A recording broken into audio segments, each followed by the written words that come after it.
দুজন অঙ্গ ভালো এর মধ্যে দুজন বলি মাথায় বলছি আগে কইছি খেয়ে লড়িটাই না বেড়া করতে না আর যাই লড়িবে ওরা কুদাম পাইবে একবার লা ইলাহা ইল্লাল্লাহ লা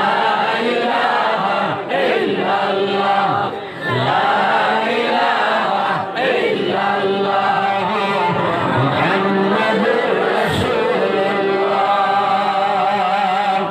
আমার ভাই হযরত ঈসা আলাইহিস সালাম কোন বিইذنিল্লাহ হইলে মুরাজি করি তো একবার কইতাম না সুবহানাল্লাহ একদিন চলছেন তবলিগও হয়েছে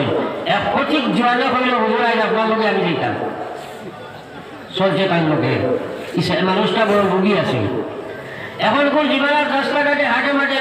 বিভিন্ন জায়গায় খাদ্য বস্তুর অভাব নাই হোটেল সোটেল বিভিন্ন লাইনে আসলেন তখন কোন জমানাত মানুষ ফায়ার চলতো বা উঠে পুড়ে চলতা আর খাওয়ার জিনিস লগে লইতা ঈসা আলাইহিস সালাম সফর অবসর হিসাবে বড় বড় রুটি তিনখান লগে লইছেন আর তারেও লগে লইয়া বসেন চল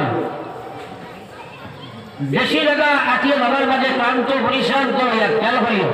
এক গাছের তলে ছায়াত আরাম করছই ক্ষুধা লাগছে ক্লান্ত পরিশ্রান্ত বিভাসিত ক্ষুধার্ত ও হইছেন যে চল দে ভাই তোর আমার তোরা খানি খাই যাই দেখো তাহলে বার করছেন দুটি তিন খান এখান টাইম খাইছেন এখান তারে গেছেন কইছেন